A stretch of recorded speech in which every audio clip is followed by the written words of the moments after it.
قرآن مجید کی سورہ بنی اسرائیل کی آیت نمبر 23 میں اللہ پاک ارشاد فرماتا ہے وَقَضَىٰ رَبُّكَ أَلَّا تَعْبُدُوا إِلَّا إِيَّاهُ وَبِالْوَالِدَيْنِ إِحْسَانًا، اور حکم فرمایا ہے آپ کے رب نے کہ نہ عبادت کرو بجز اس کے، اور ماں باپ کے ساتھ اچھا سلوک کرو۔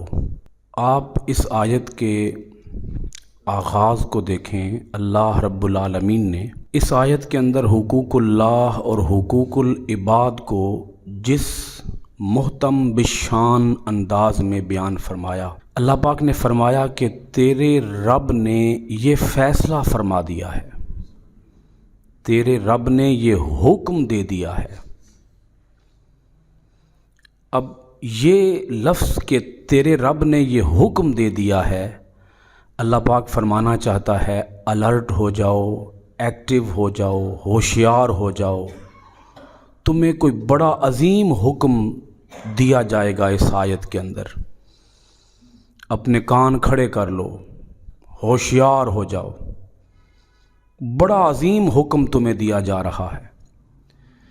کیا حکم ہے؟ ایک حکم یہ ہے اللہ تعبدوا الا ایاہ، پہلے فرمایا اللہ کی عبادت، ایک اللہ کی عبادت کرو، اس کی بندگی میں، اس کی عبادت میں کسی دوسرے کو شریک نہ ٹھہراؤ، کسی اور کو الہ نہ مانو، کسی اور کو معبود نہ سمجھو۔ یہ حکم دے کر ساتھ ہی فرمایا اپنے والدین کے ساتھ حسن سلوک کرو۔ شروع میں لفظ کیا ہے؟ تیرے رب نے یہ فیصلہ کر دیا ہے، تیرے رب نے تجھے یہ حکم دے دیا ہے۔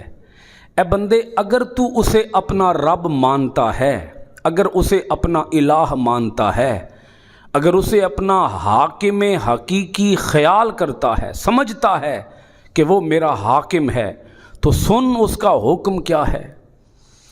اگر تو نے اپنا آپ اس کے حوالے کر دیا ہے، اپنا آپ اس کے سپرد کر دیا ہے، اگر تو نے اس کی بندگی کو، اس کی عبادت کو، اس کی سبوحیت کو، اس کی پاکیزگی کو تسلیم کر لیا ہے، تو پھر سن وہ تیرا مالک تجھے کیا حکم دیتا ہے۔ ایک یہ کہ عبادت کرنا تو صرف اللہ کی کرنا، دوسرا یہ کہ ماں باپ کے ساتھ حسن سلوک کرنا۔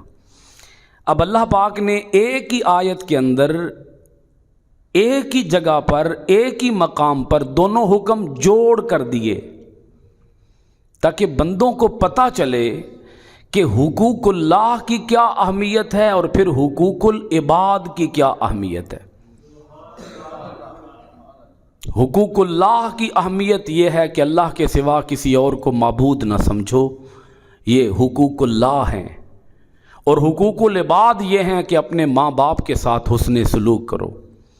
حقوق العباد کا دائرہ یوں تو بہت وسیع ہے، لیکن توحید پر ایمان لانے کے بعد فی الفور جو پہلا حق بندوں کے حقوق میں سے انسان پر لازم ہوتا ہے، وہ کون سا حق ہے؟ ماں باپ کے ساتھ ادب، ماں باپ کے ساتھ احترام، ماں باپ کے ساتھ حسن سلوک۔ اب آپ دیکھیں، توحید کے بعد، وحدانیت کے اقرار کے بعد، اس کی بندگی کے بعد، اس کی عبادت بجا لانے کے بعد انسان کے اوپر جو پہلا فرض عائد کیا گیا وہ یہ عائد کیا گیا کہ اپنے ماں باپ کا ادب اور احترام کرنا۔ پہلے تھوڑی سی بات اگر توحید کی کر دوں تو وہ یہ ہے، اللہ پاک فرماتا ہے کہ اے بندے، عبادت کے لائق صرف میں ہوں، لو صرف مجھ سے لگانا، توقعات صرف مجھ سے وابستہ کرنا، امیدیں صرف مجھ سے وابستہ کرنا۔ وہ کسی نے کہا تھا توحید تو یہ ہے کہ خدا حشر میں کہہ دے یہ بندہ دو عالم سے خفا میرے لیے ہے، دو عالم سے کرتی ہے بیگانہ دل کو، عجب چیز ہے لذت آشنائی، ایک کے ہو جاؤ تو در در کی ٹھوکریں کھانا نہیں پڑیں گی۔ اللہ پاک فرماتا ہے اس ایک کی عبادت کے بعد تمہارے اوپر جو دوسرا فرض عائد ہوتا ہے وہ یہ ہے کہ اپنے ماں باپ کے ساتھ حسن سلوک سے پیش آؤ۔ اب یوں تو لفظ احسان بڑا جامع لفظ ہے، احسان اتنا جامع لفظ ہے کہ اس کے بعد کسی اور وضاحت کی ضرورت ہی نہیں ہے۔ اللہ پاک نے احسان کا لفظ ارشاد فرما دیا، جس کا عام طور پر ہم اردو میں ترجمہ کرتے ہیں حسن سلوک، کہ ماں باپ کے ساتھ کیا کرو؟ حسن سلوک کرو۔ یہ جو مان بعد اللہ پاک نے حسن سلوک کا حکم دیا، ایک حدیث پاک اسی بات کی تائید کرتی ہے۔ نبی کریم علیہ الصلاۃ والسلام ارشاد فرماتے ہیں، حضرت ابی بکرہ رضی اللہ تعالی عنہ روایت کرتے ہیں، صحیح بخاری شریف کی حدیث پاک ہے، رسول کریم صلی اللہ علیہ وآلہ وسلم نے فرمایا، الا اخبرکم باکبر الکبائر؟ قلنا بلا یا رسول اللہ صلی اللہ علیہ وسلم، قال الاشراک باللہ وعقوق الوالدین۔ نبی پاک علیہ الصلاۃ والسلام نے ارشاد فرمایا، اے صحابہ کیا میں تمہیں بتاؤں کہ سب سے بڑا گناہ کون سا ہے؟ صحابہ اکرام نے عرض کی، یا رسول اللہ صلی اللہ علیہ وآلہ وسلم ضرور ارشاد فرمائیے کہ سب سے بڑا گناہ کون سا ہے؟ تو حضور علیہ الصلاۃ والسلام نے فرمایا، سب سے بڑا گناہ اللہ کے ساتھ کسی کو شریک بنانا، اور پھر اس کے بعد سب سے بڑا گناہ اپنے والدین کی نافرمانی کرنا۔ شرک سب سے بڑا گناہ کیا ہے؟ شرک۔ شرک کے بعد سب سے بڑا گناہ کون سا ہے؟ ماں باپ کی نافرمانی، کیونکہ اللہ پاک نے ان دونوں احکامات کو جوڑ کر ارشاد فرمایا ہے، پہلے توحید کا حکم دیا، پھر والدین کے ادب اور احترام کا حکم دیا۔ تو نبی کریم علیہ الصلاۃ والسلام نے اسی آیت کو مد نظر رکھتے ہوئے سب سے بڑا گناہ کیا بتایا؟ شرک۔ شرک کے بعد سب سے بڑا گناہ ماں باپ کی نافرمانی۔ اللہ کریم نے ایک لفظ احسان بول کر ہر چیز کی وضاحت فرما دی ہے، کیونکہ احسان کے دائرے کے اندر ہر ادب آتا ہے، ہر احترام آتا ہے۔ اولاد کے ذمے اپنے ماں باپ کے جتنے بھی فرائض ہیں وہ احسان کے لفظ کے ساتھ بیان ہو جاتے ہیں، لیکن وہ اللہ کریم ہے، وہ کسی بات کو ادھورا نہیں چھوڑتا۔ وہ یہ نہیں چاہتا کہ بندے قیامت کے دن آ کر یہ کہیں، مولا تو نے تو ایک ہی لفظ بولا تھا، ہمیں تو سمجھ نہیں آئی، ماں باپ کے ساتھ ہم نے حسن سلوک کیسے کرنا تھا۔ اللہ پاک نے اس حسن سلوک کی بھی آگے وضاحت فرمائی کہ وہ حسن سلوک کیسے ہوگا۔ فرمایا، اما یبلغن عندک الکبر احدہما او کلاہما فلا تقل لہما اف ولا تنہرہما وقل لہما قولا کریما۔ اگر بڑھاپے کو پہنچ جائیں تیری زندگی میں ان دونوں میں سے کوئی ایک یا دونوں، تو انہیں اف تک نہ کہنا اور انہیں مت جھڑکنا، اور جب ان سے بات کرنا تو بڑی تعظیم سے بات کرنا۔ تین باتیں اللہ پاک نے فرمائی، ایک فرمایا اف نہ کہنا، دوسرا فرمایا نہ جھڑکنا، تیسرا فرمایا ان کے ساتھ بات تعظیم کے ساتھ کرنا، اور اس کے شروع میں اللہ پاک نے فرمایا جب وہ تیرے سامنے بڑھاپے کی عمر کو پہنچ جائیں۔ اچھا، یہ کیوں فرمایا؟ اس کا ہرگز مطلب یہ بھی نہیں ہے کہ اگر ماں باپ جوان ہوں تو پھر ان کے سامنے بے شک اف کہہ لو، اس کا مطلب یہ بھی نہیں ہے۔ اس کا مطلب یہ ہے کہ بڑھاپے کی عمر میں ان کا خاص دھیان رکھنا، کیونکہ بڑھاپے میں وہ تمہاری مدد کے اب محتاج بن چکے ہیں۔ ایک زمانہ وہ تھا کہ تو بچہ تھا، تیرے ماں باپ جوان تھے، اب زمانہ وہ آ چکا ہے کہ تو جوان ہو چکا ہے اور ماں باپ بوڑھے ہو چکے ہیں۔ اور جب کوئی بوڑھا ہو جاتا ہے، آپ لوگ جانتے ہوں گے بڑھاپا ایک ایسی بیماری ہے جس کے اندر انسان کے مزاج کے اندر چڑچڑا پن آ جاتا ہے، چھوٹی چھوٹی بات پر مزاج کے اندر برہمی آ جاتی ہے، تلخی آ جاتی ہے، غصہ آ جاتا ہے۔ تو پھر جب ماں باپ کسی تلخی کا یا برہمی کا اظہار کرتے ہیں یا ماں باپ کی آواز اونچی ہوتی ہے تو آگے سے بسا اوقات اولاد کی آواز بھی اونچی ہو جاتی ہے، اور ماں باپ کے سامنے اولاد پھر بولتی ہے اور بہت زیادہ بولتی ہے، اور پھر جب اولاد غصے میں آتی ہے تو غصے کے اندر پھر وہ پتہ نہیں ماں باپ کے سامنے کیا کچھ بول جاتی ہے۔ تو اللہ پاک نے فرمایا دھیان رکھنا، یہ ماں باپ کی بارگاہ کوئی معمولی بارگاہ نہیں ہے، یہاں تو نے زبان کھولنی ہے تو سنبھل کے کھولنی ہے۔ اگر تیری زبان سے لفظ اف بھی نکل گیا تو سمجھ لینا کہ تو اپنے ماں باپ کا نافرمان ہو گیا ہے، تو اپنے ماں باپ کا بے ادب ہو گیا ہے، تو اپنے ماں باپ کا گستاخ ہو گیا ہے، کیونکہ صرف ماں باپ کے سامنے اف کہنا بھی ماں باپ کی بے ادبی ہے، گستاخی ہے، توہین ہے۔ اب اگر اللہ رب العالمین نے اف سے منع کر دیا، اس کا صاف مطلب یہ ہے کہ اف سے نیچے کوئی اور بے ادبی تھی ہی نہیں، اف سے نیچے کوئی اور گستاخی تھی ہی نہیں۔ آخری گستاخی کیا ہے؟ معمولی درجے کی، باٹم لائن میں جائیں، بالکل نیچے گہرائی کے اندر جو سب سے ادنا سے درجے کی گستاخی تھی، اللہ پاک نے اس سے بھی بولیے کیا کر دیا ہے؟ منع کر دیا ہے۔ اور یہاں تک منع فرما دیا کہ دیکھ لینا اگر تو ماں باپ کی اتنی سی بھی گستاخی کر دے گا تو یہ بھی گناہ کبیرہ ہو جائے گا اور تیری عبادتیں بھی رد ہو جائیں گی، تیرے سجدے، وہ رب فرماتا ہے پھر میری بارگاہ میں قبول نہیں ہوں گے۔ تو اپنے ماں باپ کا ادب نہیں کر سکا، تجھے رب کا ادب کیسے نصیب ہوگا؟ تو رب کی عبادت کیسے کر پائے گا اگر تو اپنے ماں باپ کا ہی شکر ادا نہیں کر سکا؟ میرا شکر کیسے ادا کرے گا؟ تو ماں باپ کا ہی نافرمان ہو گیا، ماں باپ کا ہی گستاخ ہو گیا۔ حالانکہ ماں باپ پیدا کرنے والے نہیں ہیں، پیدا کرنے والا اللہ ہے، کھلانے پلانے والا خود اللہ ہے، لیکن یہ ماں باپ اسباب بنتے ہیں۔ تو اللہ پاک فرماتا ہے سبب کی بھی قدر کرو، سبب کا بھی احترام کرو۔ اب اگر کوئی آدمی اپنے ماں باپ کے سامنے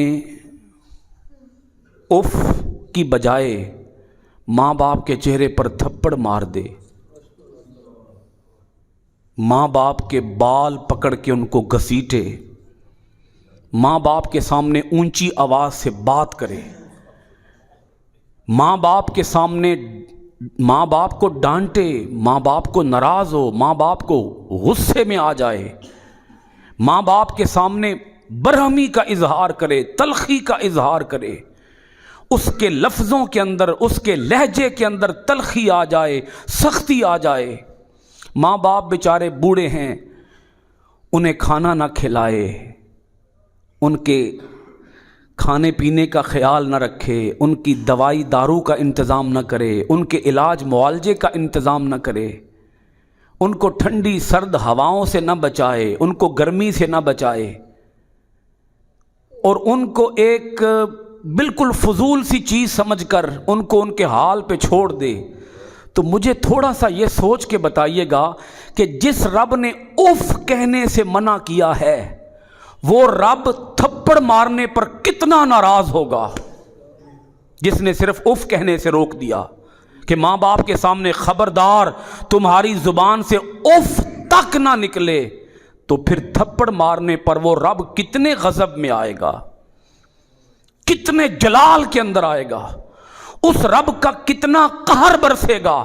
کیسے ممکن ہے کہ ایک آدمی نمازیں پڑھے، روزے رکھے، زکوٰۃ ادا کرے، حج ادا کرے، فرائض واجبات سنن مستحبات کثرت سے ادا کرے، لیکن ماں باپ کا نافرمان ہو تو رب اس کی عبادتیں کیسے قبول فرمائے گا؟ اس کا مطلب یہ ہے حقوق العباد کے اندر پہلا درجہ ماں باپ کا ادب اور احترام ہے، اور جس نے اسی ادب اور احترام کا پاس نہ کیا تو رب ذوالجلال کو ایسی عبادتوں کی بولیے کوئی ضرورت نہیں ہے۔ وہ فرماتا ہے جلا کے راکھ کا ڈھیر بنا دوں گا، تجھے بھی اور تیری عبادتوں کو بھی پھینکوں گا جہنم کے اندر، کہ تو اپنے ماں باپ کا ہی نہیں بن سکا، میرا کیا بنے گا؟ تجھے ماں باپ کا ہی پاس نہیں ہے، تجھے میرا حیا کیا ہوگا؟ وہ رب فرماتا ہے خبردار، زبان بھی کھولنا، دھیان رکھنا، کہیں تیری زبان کا لہجہ سخت نہ ہو جائے، کہیں تیرے الفاظ تند نہ ہو جائیں، کہیں تیرے الفاظ میں تلخی کا عنصر نہ آ جائے۔ اور آگے اللہ پاک نے فرما دیا واضح کر کے، حالانکہ بات اتنی بھی کافی تھی اف نہ کہنا، لیکن وہ رب آگے فرماتا ہے نہ ہی جھڑکنا۔ دیکھیں نا رب کے وضاحت کا انداز دیکھیں، ولا تنہرہما، اور انہیں نہ ہی جھڑکنا، نہ ہی ڈانٹنا، تیری آواز بھی ان کی آواز سے پست رہے۔